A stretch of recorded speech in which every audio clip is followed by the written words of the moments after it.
let's get into our spring intel. Ohio State, they had some interviews today with players and their coaches, and today they interviewed the defensive line, and the defensive line had a lot of really good things to say about new defensive coordinator Matt Patricia. If you remember, Matt Patricia was a hire that Ohio State fans weren't very happy about. Michigan fans were ridiculing them about. Many other fan bases were ridiculing them about.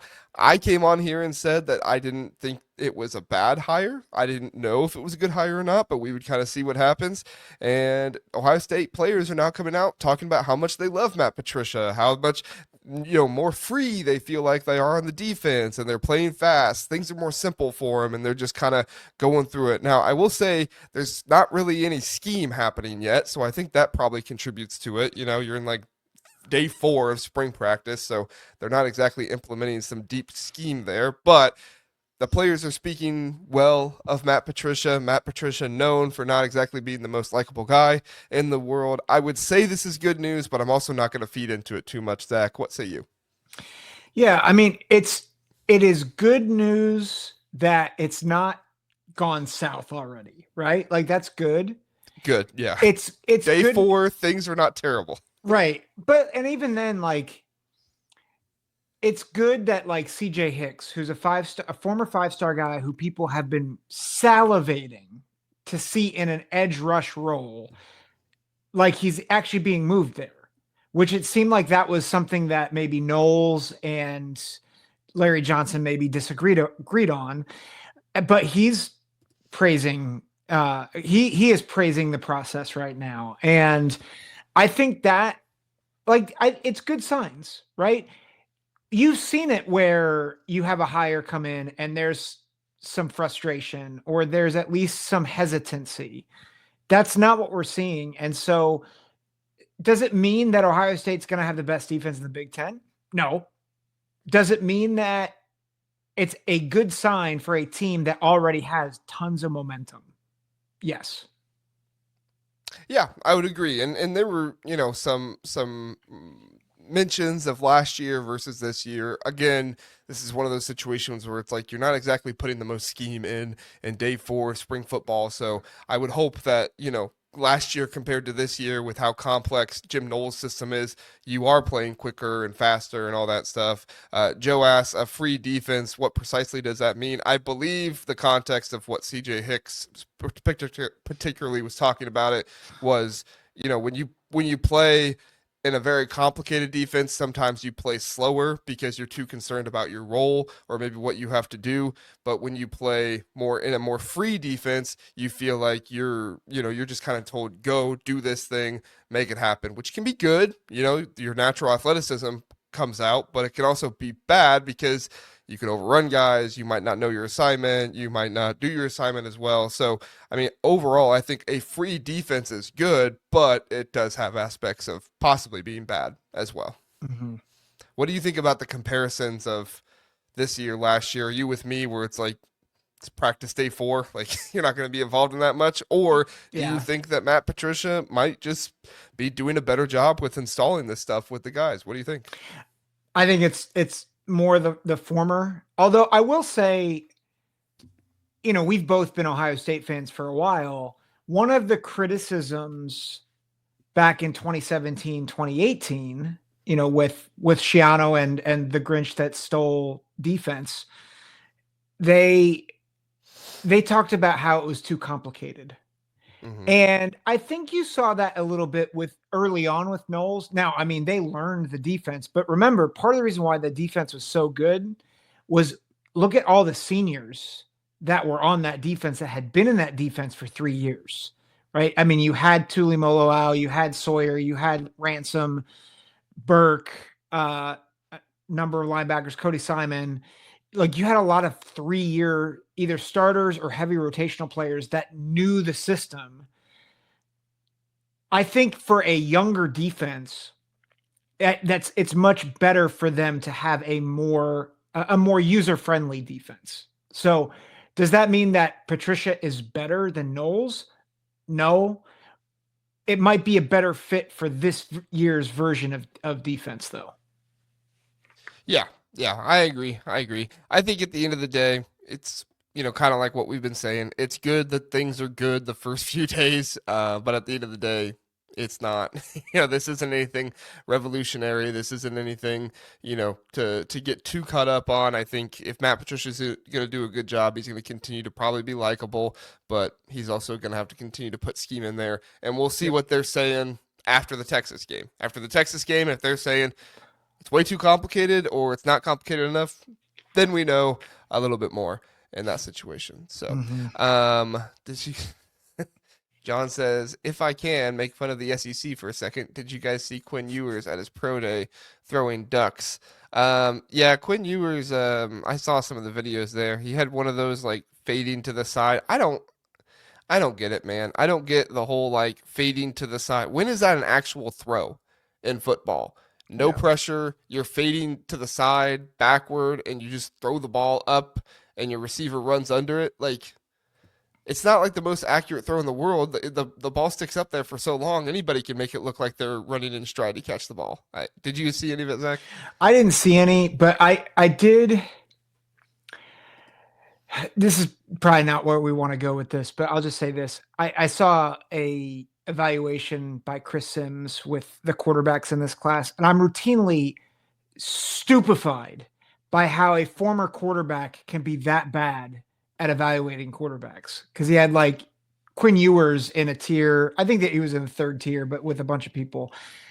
Will Howard was nowhere to be found. And I'm just like, dude, I get that Will Howard's not an NFL. He's not like going to be a superstar. He also had Jackson Dart on the same level as Shador. I don't know. I just Yeah, feel Jackson like, Dart's been gaining a lot of momentum lately. yeah. Well, It's weird. I also, this is my other hot take. I don't think there's a first round quarterback in this class. I know that there will be first round quarterbacks, but I Yeah. don't think any of them are good enough to be I first I round. think Cam Ward can be. I don't think he's first overall pick good, but I think he is probably first round worthy. But he's the only one. Where would you, if you had to pick, if you had to pick him, what's the highest you'd pick Cam Ward at? Probably outside the top 10. Yeah. I just don't think he's a sure enough thing. Like he's kind of like Caleb Williams a little bit with how much he runs around and does stuff. I think he's a little bit better on schedule than Caleb Williams is from what I saw at my. Now I didn't watch Miami as much as I watched Caleb Williams at USC, but that's just kind of the way it seems to me from what I've Yeah. seen. So Yeah. but Yeah. I think that's fair. I just don't see elite. Honestly, I don't think there's a ton of elite players in this draft to begin with, but I feel like the quarterback class in particular is not you good. just had to bring him up, didn't you, Philip? My Colts. That was the stupidest pick in the world.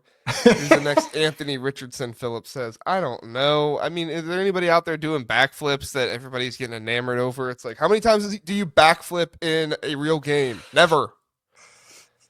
I can't stay in the Colts. Okay.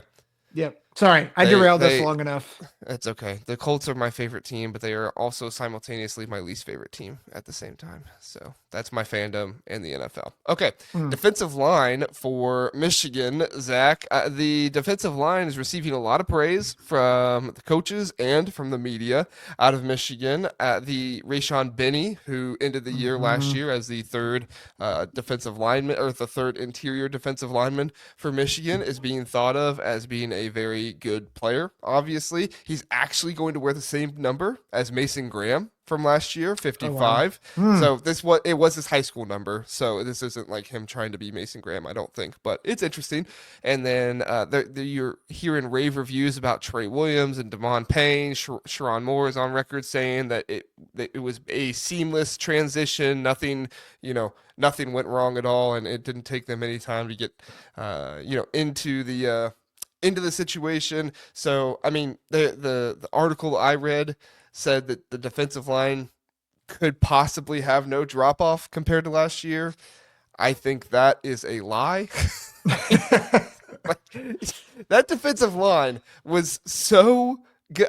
This is my thing. When we say, "Oh, it's going to be just as good as last year," like, do you know how insulting that is to like the players in the line? It's the same thing when Ohio State fans say, "Oh, our defense is going to be just as good as last year." It's like, no, you were in year 3 of a defensive coordinator with a very complex scheme, and you had players who were starting for 4 years on that defense. Like, I get it. There are other guys who are athletic and talented, but it's not going to be that. Just like Rayshaun Benny, who has never started, a full season in his career, he's not going to be Kenneth Grant and Mason Graham. Kenneth Grant and Mason Grant are aliens. They are great. Mm-hmm. They are fantastic football players.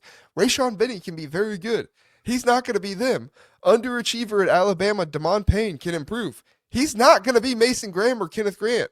Trey Williams, who started at Clemson, but I mean, he was good. Don't get me wrong. It wasn't like he was terrible or anything. He's not Kenneth Grant. He's not Mason Graham. They brought Derek Moore back. That's awesome. They brought, they have TJ Guy there. TJ Guy is not Josiah Stewart. Josiah Stewart was a fantastic edge rusher. He was one of the best. He was arguably the second best edge rusher in the Big Ten behind Abdul Carter. Mateo Uliungalele was right there too. But I think this is so ridiculous when we're in spring camp and we say, oh, they're going to be just as good as they were last year. No, they're not. Yeah. That's an insult to the guys who were just as good last year. Anyway, go ahead, Zach. Well, I will say this though, and I think it's hyperbolic, right? You can't replace Kenneth Grant, Mason Graham, Josiah Stewart, and expect to be just as good. Unless if you have premier players filling in. And obviously, I think Pierce or Payne and others, they've underachieved a little bit, but they have the raw talent. They have raw ability. I agree with you in the sense that there has to be a drop off, but and this is, I think, the key. The fact that there is this hyperbole makes me think the drop off won't be as severe as maybe some people want it to be, aka Ohio State fans or Penn State fans or Oregon fans. And I think the proof is in the Alabama game, which the Alabama offensive line was not great. Jalen Milroe stunk against pressure. So we have to acknowledge those things. And the defensive line freaking destroyed Alabama. It was an utter, it was awful. I don't swear, but I was I feel like that's the only way to describe what Alabama was in that game offensively. It was so bad. And it's because the defensive line, without those high-level starters, just destroyed them up front. So I agree with you. I think you do a disservice to Stewart, Graham, and Grant by saying that they'll be just as good. But, it's a big but, they have shown that they are effective. And that we should be aware of that. I am not by any means saying that Michigan can't have another great defensive line. Michigan can have another great defensive line. Yeah. But you had two interior defensive linemen that were both first round caliber. You don't get that. You don't get. Ohio State had an amazing defensive line this past year. They might have one guy go in the first round, probably not even one, right? That's just kind of the way it goes. You can have a great defensive line, but it's still. It's not going to be the same. It's not going to be no drop off. You're not going to have the experience. You're not going to have the talent. It's just the way it is. It's the same, like I said, it's the same thing with Ohio State fans talking about the defense. So I'm not picking on Michigan here. In fact, I'm saying Michigan's going to probably have another very good to great defensive line. It's just not going to be the same as it was last year, in my opinion. David Greenshield said, JR, I think Sawyer was playing as good as any Big Ten edge by the playoffs. I don't think anybody can argue against that. He was just as good as Abdul Carter, Mateo Uyunglele. He was just as good as pretty much any edge in the country. We saw what James Pierce looked like against Ohio State. We saw what Colin Simmons looked like against Ohio State. In my opinion, Jack Sawyer outplayed both those guys in those games. Mateo Uyunglele in that one. So he was one of the best edge rushers in all of the country in the playoffs. It's just that was only in the playoffs. It wasn't all season long. Like Michigan's defensive line, in particular, Mason Graham and Kenneth Grant were great all season long. You know what I'm saying? Yeah. So, what were you going to say? Sorry. I was just going to say, one other thought is that I would not be surprised if Michigan's defensive line actually puts up better stats, because I think their offense will be more balanced and they have a more complementary team. that defense got tired a lot last year. Yeah. And so that's not saying that their defense will be better than last year or as good as last year. But I think this defense might have some hidden edges that people don't realize. But I agree with you. My argument is not. I'm not fighting you on what you're saying. I Right. just think And I there's agree other with you. things. It's going to be a very good defensive line. I do not doubt that. I just think it's an insult to say last year's defensive line for Michigan was also only very good. And I say only very good a little facetiously because Yeah. only very good is still very good. Like, let's not doubt that. So, Yeah. Yeah. anyway. All right, let's go to the next one. Lincoln Riley had some words on Jayden Maiava with before spring practice. He said, "I think the big thing is eliminating those one or two big negative plays a game because if you could go eliminate those from his stats, then the guy played off the charts. But that's part of great quarterbacking is knowing when can I be aggressive, when not. How can I avoid those but not become conservative because we don't want him to play that way either." The media for USC is also calling Maiava the clear starter. That's what they seem to believe, that there is not a competition here. In fact, they believe the competition is more for the backup role between Hassan Longstreet and forgetting the other guy's name, the guy from Cal Poly. I apologize. But anyway, those two guys seem to be duking out more for the backup role rather than duking out with Jayden Maiava. Zach, this is exactly what I said about Jayden Maiava last year. When people were telling me Jayden Maiava was awful, I said he was not awful. He made good plays. Yep. He was just too aggressive at times. And he made, he turned the ball over. Watch the Notre Dame game. He drove them down the field multiple times to win that game and then turned the ball over. Like, that is what Jayden Maiava was last year. Now, is that good? Yeah, that's good because he's shown the ability, but he also has to learn the balance, like Lincoln Riley is saying here, of being aggressive and being conservative. You're too aggressive, you turn the ball over all the time. You're too conservative, you don't show your natural ability and who you are, which I think Jayden Maiava has that ability, and under Lincoln Riley, it could be very good. We're just going to have to see how it happens next year. Your thoughts? Yeah, I agree. I don't think Maiava was bad. He was inconsistent, and he made mistakes when he couldn't make them. He was thrown into a starting role probably too early. Yeah, but I love that he is declaring him the starter and like sticking behind him. My hope is that he does not move too quickly off of him if he struggles, like he did with Miller Moss. Because I think just, similarly, I think we felt like Miller Moss is the guy, he's the guy, and all of a sudden, why aren't you sticking with your guy? And so that's the biggest takeaway for me is Maiava is the guy and he's putting all his chips in that basket. Sam Heward, by the way, is the Heward, that's right. Yes, Brock Heward's son, I believe. But that's the biggest thing for me is he's not entertaining right now, at least that Longstreet is in this competition, that it's Maiava's and it's only Maiava's. I hope that's how it stays. Yeah, I do too. We'll see how it goes. I think that now that I think about it more and kind of reflect on the year more, I do think that one of the reasons Miller Moss was relegated down from being the starter is he just didn't have that, playmaker ability that most of Lincoln Riley's amazing quarterbacks have, right? Yep. He didn't have that innate trait to be able to scramble, go out of the pocket, be super aggressive, throw the ball downfield, make a play with your legs. Like, that wasn't Miller Moss. Mm-hmm. He was a very on schedule, get it done type of guy. So he had the talent to be the starter. I just don't think he fit in Lincoln Riley's system, and they moved on from him, which I still don't think you should move on from a guy when you've been starting him all season long and he's not necessarily been bad, but it is what it is. Jayden Maiava showed that he does have talent. We'll see what he can do with him next year. All right. Next one, Deshon Singleton from Nebraska.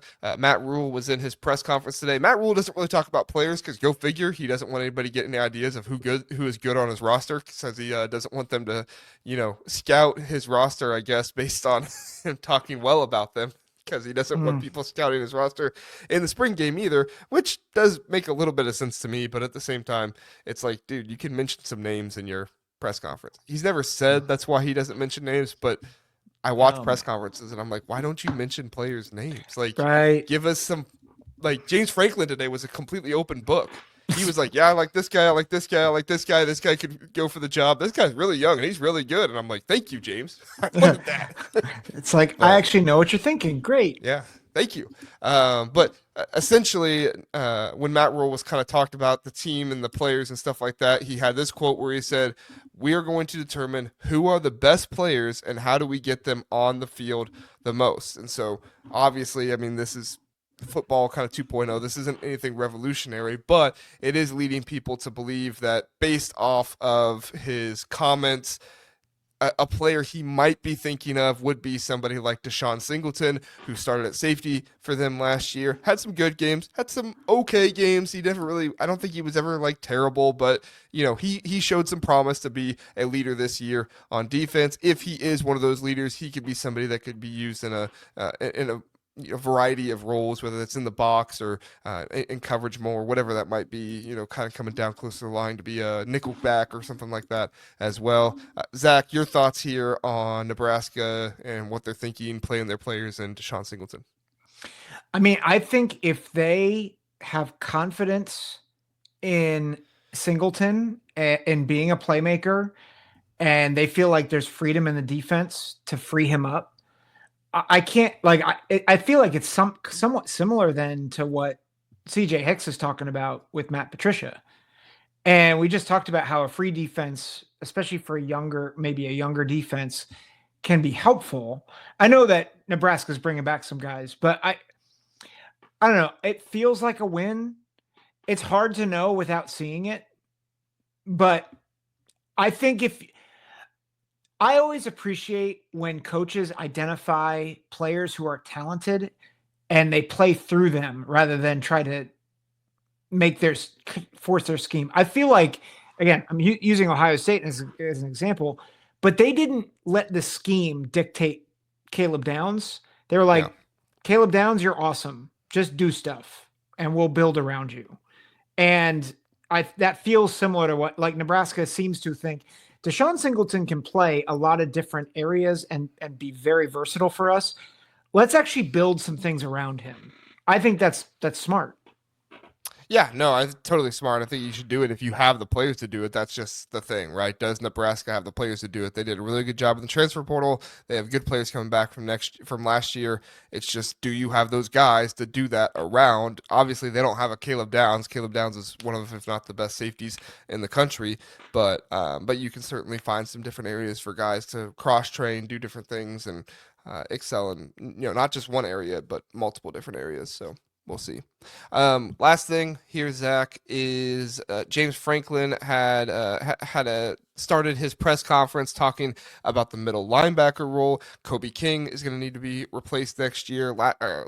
Next year. Last year, they did play some 4-3. Tom Allen primarily plays the 4-2-5, so it's not really just that. But in this situation, it looks like they're going to go to Jim Knowles' 4-2-5 as more of their base defense he's talking about. And so trying to find that middle linebacker role is going to be a little bit more difficult, especially considering last year they played the 3 linebackers.